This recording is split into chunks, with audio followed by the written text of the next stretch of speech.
It's devoted to a soldier resource panel time. This is part 2 for the power of the voice of a veteran. And with me today, is it round robin? Is it the same way it was? Yes, I think everybody popped in at different times. So it is not the same as part 1. You're not sitting in the same places. I like consistency, and it's all messing with me now. But we have Travis with Oscar Mike Radio, and Dean, the military medium, and Adam, Heroes Media Group. Thank you guys for joining yet again. Absolutely. Thank you. Thank you, Danny. And I've got some good, now that everyone knows who you are, and if you don't, you got to watch part 1 because we're not going to go through that again. Just FYI, I'm just putting it out there. No redos. And the first time we talked a lot about like mindset and troubles and successes and things like that. And now I want to use this opportunity as 3 professionals here about like the fundamentals. And along with that comes a little bit of the challenges and whatnot. So I'm going to get right into it because there are, especially nowadays, people are wanting to be creative. They're wanting to be able to use their voice. They don't know how. They're scared out of their pants. They don't know how to start. And each of you took that like leap of faith and have been doing it for a while. Some longer than others, but you've got a good, time frame behind you. How in the world, and you can decide who you want to go first, how in the world did you decide what platform? First, I want to start with that, and then it's going to go right into my next question. But what platform do you pick out there? Now we have a real professional who has multiple platforms and puts people on platforms, and then, that would be Adam. But how do you decide? How do you decide, first off, you've made the decision, you're going to use your voice. You figured out, how do you know where to go? Go ahead, guys.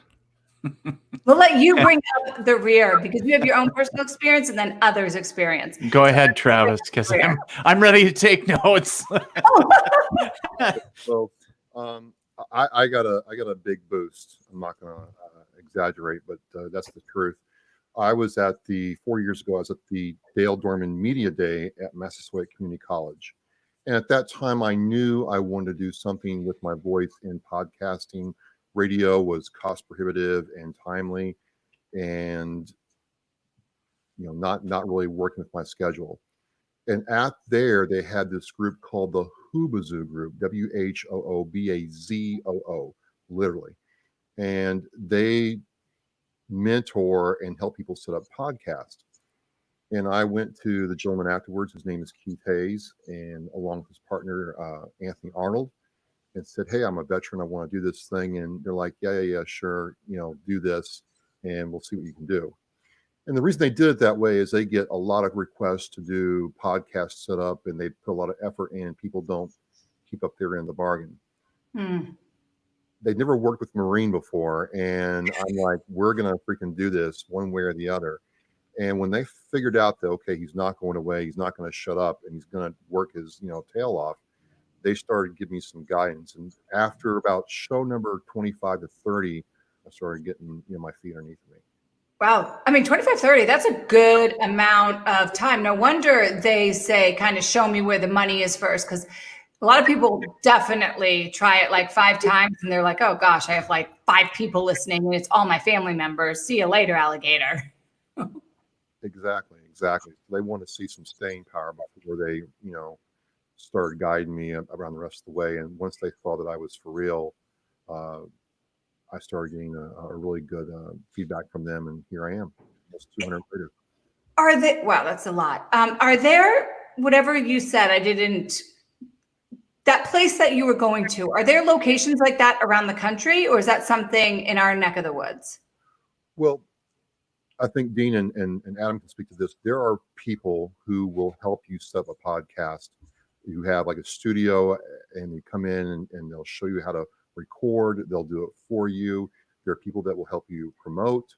There are people that will do it all for you. Just come to a building, walk in, sit in front of a microphone, talk for a half hour, and then walk away. So there's places like that all over the United States. In my neck of the woods, it just happened to be these guys. Okay. All right. Dean, how did you pick your platform?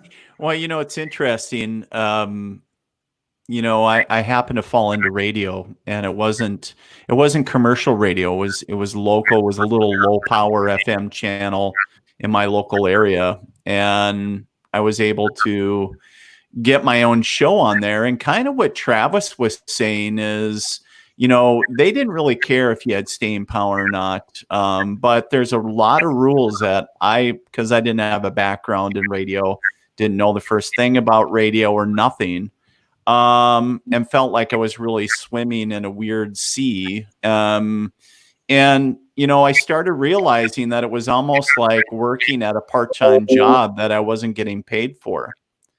And so quite honestly, I started thinking about it, and I was like,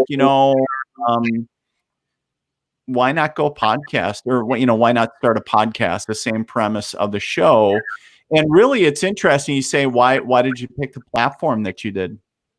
And it's interesting because I didn't know what platform. I was quite literally looking. I think what a lot of people do.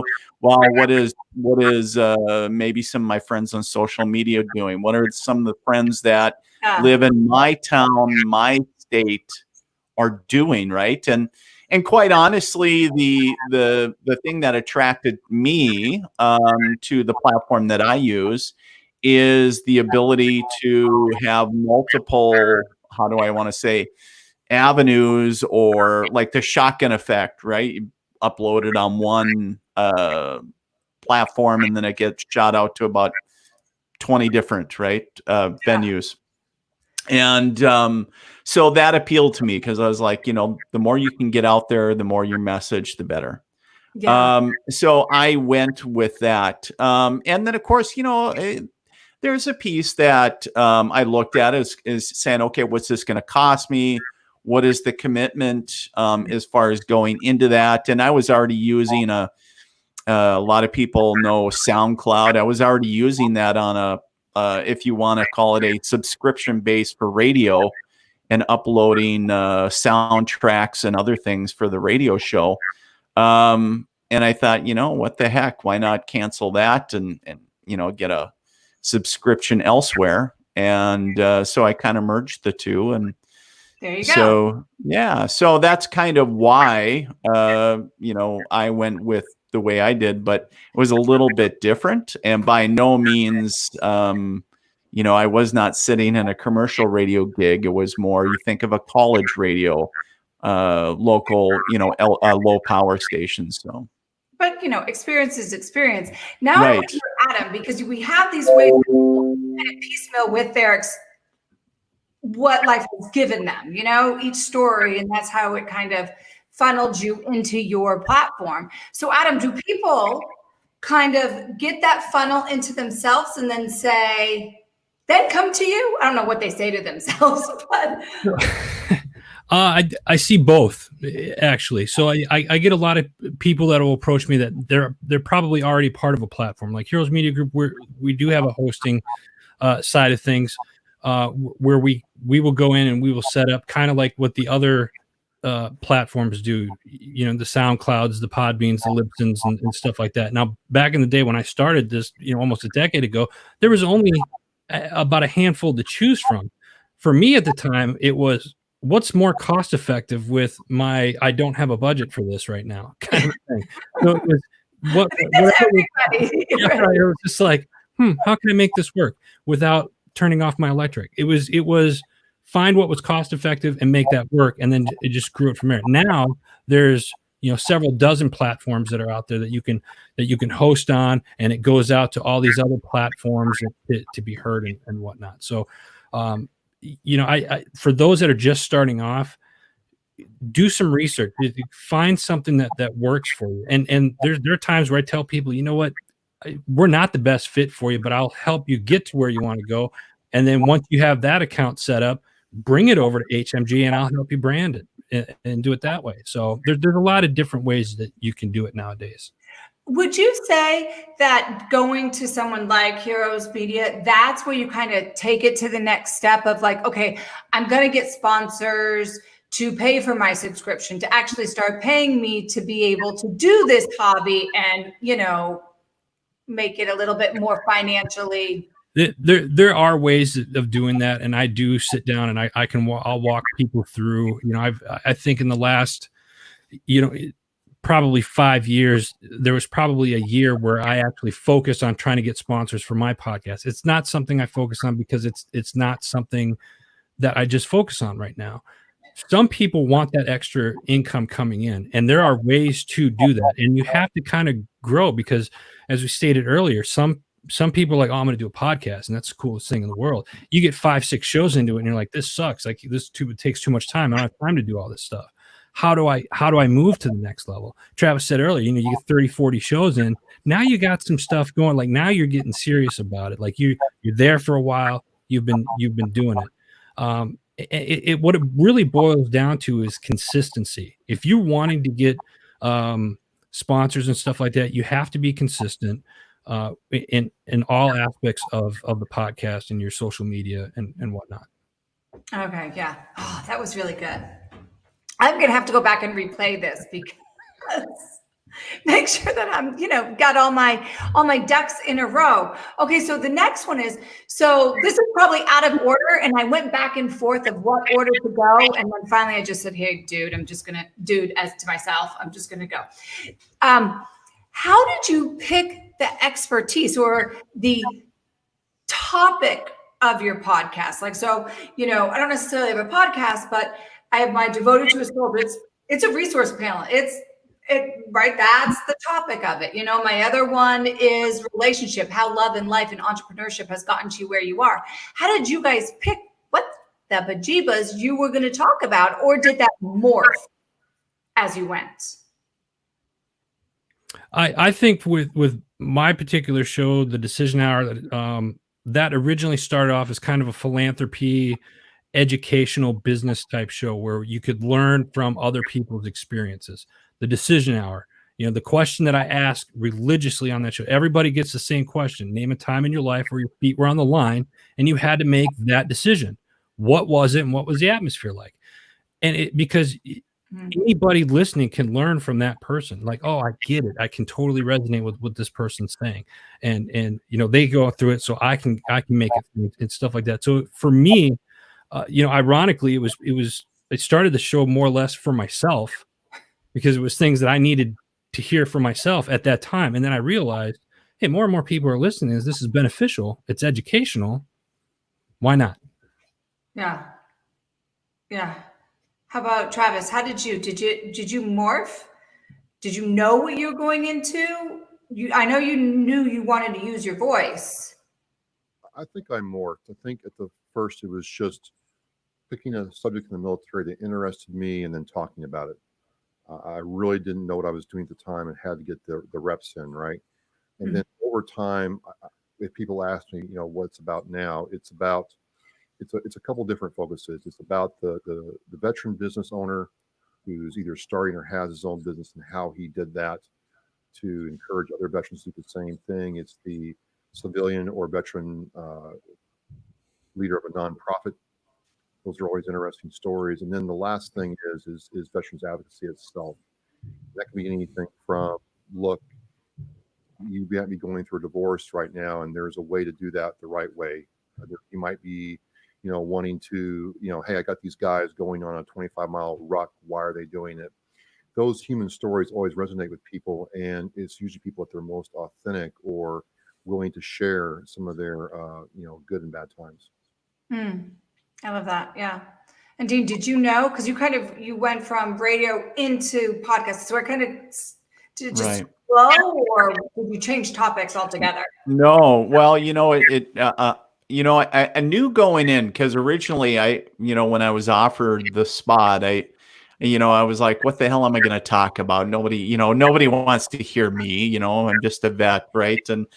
But then I realized what I was passionate about. And of course, being the military and their families and police and first responders. And I think, like Travis said, those human interest stories. But the thing that was a little bit different between radio and podcasting, what I found is the local radio station wanted me to try to, of course, it wasn't mandated, but they, of course, really would like you to see more local stories. And so more, so maybe like Travis talked about, I know there was a guy here local or in the region that was doing, the ruck marches, like for a buddy that passed. And so focusing on things that were happening in my state, but also regionally, nationally. And as a podcaster, screw it, it doesn't matter. Gloves are off, right? You can be in your backyard. It can be in Europe at whatever you want it, because you're in charge. You don't have to work with the station manager. So you can focus on what you want for that episode, which I love to have more control and take that away. That was one of the big, another big issue, that reason that I decided to move from radio as well. As over there. So it was kind of answered, but not really.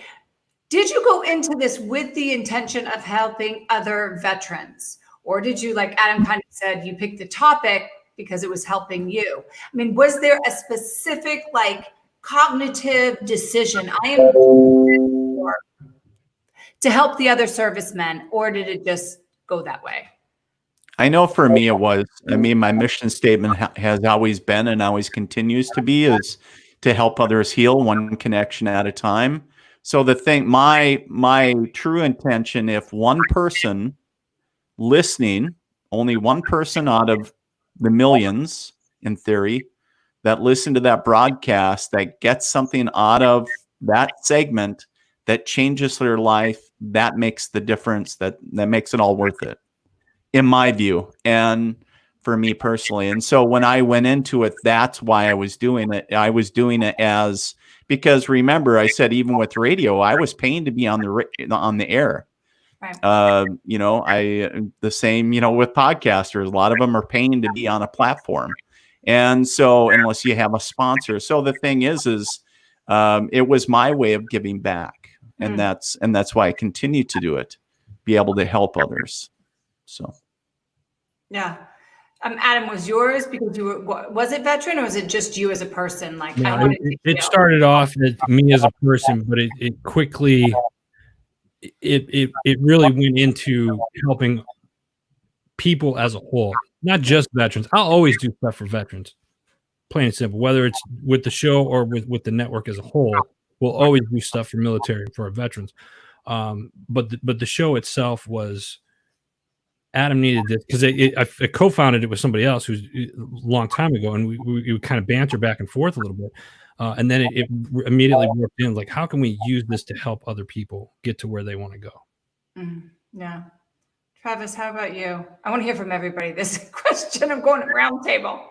Sure. I think it's a combination of both. One, it was to help me kind of find myself. And then, I told Keith and Tony, I'm a member of the Marine Corps League, and we would go to burials, and we did a couple in 2012 through 2015, where we do 3 or 4 years of people who committed suicide who had served.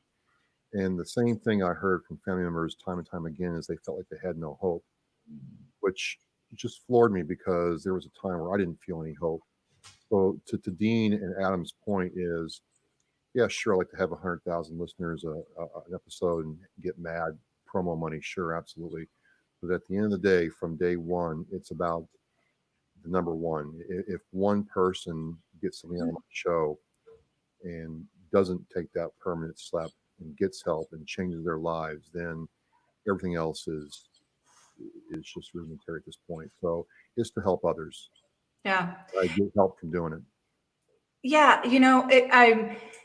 Everybody gives in the way that they can give. Some people can only give money. Like, they just don't have it in them to give their time and their voice. And so they give money, and then others give their time. They're out on the streets, and other people hold office and things like that. And I think exactly this, and you guys said it all, and it just hit home, is that you're using the gifts God gave you, that power inside you of that voice, to not just heal yourself, but to heal others. It's your way of serving this world. So that is, I would say I don't know why that's so on my heart lately. It's like, you don't just have to give money, people. You can give by acting. You guys are acting through your voice, not running, but through your voice. Well, look, Danielle, it has to be my voice because it's certainly not my looks, but I understand what you're saying, absolutely. And that resonates with people who you talk to. Absolutely. Yeah. Okay. So podcast people and video people. I hear this all the time. Oh, I'm a podcaster. Not the people doing it, but the people listening. You know, they love listening to podcasts, and some just love listening to video. Have you interchanged combined the two, where yes, you have your podcast and it's just your voice, but you want to hit those people that their attention span doesn't allow to just listen. They need to see that visual and feel the person. Or are you strictly voice only?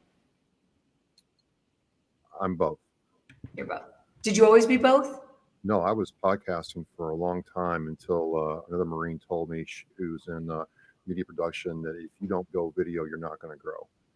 So very simply is I have my recorder, my audio recorder and mixer, and I have my camera. I take the audio track and make it into a podcast, and I take the video track, master the audio track to it, and there's the video. I've been there both ways, but a lot of fun, and that female Marine was right. Yeah. Does everybody just do one or the other, or both, or? I do both. I prefer to use a Zoom platform. So it gives me both recordings as soon as I'm done the interview. So I have both files. And then all I have to do is a little editing. And I want to add, when I did radio, of course, we used to do a lot of like Facebook Lives and YouTube Lives and different things like that. So come to find that a lot of people like to watch, even if you were sitting there, which was interesting to me, because as some of you guys know, is that, you know, if somebody is watching through, say, a portable device, an iPhone, and, you know, and on radio, they might not be able to hear the conversation that you're having. So it's only one way. And you would still get a lot of people watching. I'm like, boy, this got to be boring. You just hear me talk one way. But it was interesting to say the least, and saying, wow, people are still watching it. How about you, Adam? Do you find more people do one, both, the other? I mean, because you have all platforms. You know, what's funny is that with this, I've struggled with this. I started off doing like Google Hangouts and live Google Hangouts when they were still part of YouTube and stuff back in the day. And then I remember that. I went to just pre-recording audio, where I would sometimes do a video to promote the audio, something separately, which is something that I talk about with people. I need to get back into doing more video. I do video if I'm covering stuff for like HMG or something like that. With the show, it's not that important to me, because I have it to where I can create a few images and then put it on YouTube, to where our YouTube followers and whatnot will get it from there, and they can watch it that way or whatnot. So I think it's kind of like who your market is, and you find out who your market is by just doing it and creating it, and then you kind of see what they want. Right. And it's really starting to, you know, for the last couple of years, the business has really said, you know, you want to incorporate video. I'm not a big fan of live all the time, just because it's stuff that could happen. But I do feel that if you're going to have a podcast, you need to do some type of video with it. It could be a 30 or 60 second promotional about a guest that you're having next week on the show, or somebody that you had on last week, or it could be a full blown video of the actual show itself. All right. And my last question, although I have like 7 more, but so I'm picking the one I want, is a lot of what I've heard, and we hear a lot, veteran community, civilian community, doesn't really matter. And especially now, is that we feel alone. And I know for my son, he missed his connection of his Marine brothers, you know, when he left. Have you feel that hole? If you had that feeling, don't lie to me and just answer just to hear yourself talk, please. I'll know my secret power will come out. But if you felt that way, kind of like lost and you didn't have your brothers there with you, has it been replaced with the community that you've built through your podcasts?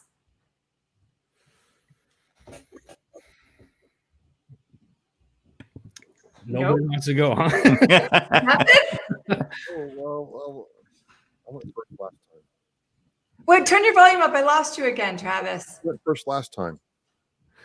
I would, I'll take the lead on this one, guys. There was a time where I missed that camaraderie, where I felt a little. There were parts in my life where I felt a little lost because I missed that camaraderie, and I've had corporate jobs that surrounded me with veterans and stuff. So it was, I don't want to say easily replaced, but I was able to deal with that sense of loss, so to speak, much easier. And then, of course, now doing what I do, I don't really feel that because I'm dealing with, the community on a daily basis. Does Travis or Dean have anything to add to that? I'll stumped you guys on my last question. It was a great one. I'll talk to that as well. I think we'd be remiss if we didn't say that at some level, at least for me, there has been times where I have felt a lacking, maybe not part of something bigger than myself, and whether radio or podcast now, filling, I don't want to say filling that void, but in a sense, serving something that's bigger than myself, right? And so as far as a brotherhood, though, I think it's different, and I wouldn't put it in the same category. But do I miss it at times? Absolutely. But I think for me, at least personally, it fills that void in a little bit differently. It's not the same, obviously, unless but does that make sense?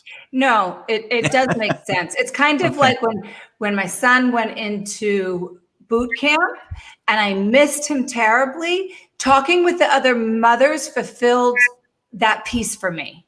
It didn't replace my son, but it made me feel like a little bit closer because maybe someone else understood what that's how I'm interpreting it. Sure. Yep. Well, I'll weigh in at last. First of all, happy Mother's Day. Happy Marine Mother's Day. Oh, thank you. You all are special. So when I started Oscar Mike Radio, I was alone and going to a path where I would just cut myself off completely from people. And doing the podcast and doing interviews and getting myself out there forced me to re-engage not only with veterans, but also civilians. So in that way, it was very, good and healing. Now with COVID-19, I'll admit, I don't mind being alone, and I'm actually quite enjoying it. But by the same token, it's nice to have that platform there when people reach out to me, and they have, to be able to engage with them, and they come on the chats when we're doing the Facebook Lives or the shows like this to be there for people. So it's a two-way street, and it's allowed me to be, who I'm truly supposed to be right now. Yeah. So I guess you can't ever really replace anything, but the gaps do get filled in a different way. I guess I'm going to take it as that because that's how I feel. Because I know that even I miss my son. He is a veteran and he lives 3 towns over or 2 towns over. But I'm going to tell you, doing things like this, doing the private military group, it makes me feel closer to my son. I'm not going to lie. I totally do. I'm like, I might not be able to help him or be with him or talk to him, but I'm talking to someone who's kind of walked us down. Okay, now maybe you're like, I'm never talking to this lady again. She's crazy, but I'm not going to. I'll do part 3 with you. We'll go down some crazy rabbit hole with me. But no, there was another another amazing one of fundamentals of how people can start, how you picked where you were going, what you were talking about. That was so valuable. Thank you again. And please, before we wrap up, if you can each tell where people can find your podcast and what it's called so that they can follow in. Post the link in it later too, to make it easy for like people like me that just want to click, that I can't write as fast or I spell the crap wrong because I'm the worst speller in the world. But we'll go Travis, Dean, and Adam. We'll make it a nice counterclockwise. Sure. My podcast is called Oscar Mike Radio. You can go to oscarmikeradio.com and you'll see my podcast and links there. Thank you. And you can go to the Red, White, and You show on Facebook. Just like it sounds, Red, White, and You. Just put it in, go to the page, and then it's also out on BuzzFeed as well. If you go out there and search for it, it'll pop up. And I have a show called The Decision Hour and Broken and Blessed. And you can find those two shows as well as many other great podcasts on heroesmediagroup.com. Go to www.heroesmediagroup.com. And you can see it right behind him. So actually, you guys all had nice and easy ones. I could probably spell all of them correctly. I always love when that happens. Again, another rabbit hole we don't want to go down with Coach Danny today. It must have been before I go. It must have been the olives and onion combination I had. I knew that was going to be something weird. Like that was my craving that I had before the show that I fulfilled. Can't even. Olives and onions. Which is terrible. Don't ever do it. No, it was delicious if you like that combination. But thank you guys. Thank you for joining me. And thank you for teaching me as always. And for everybody out there, please join our table.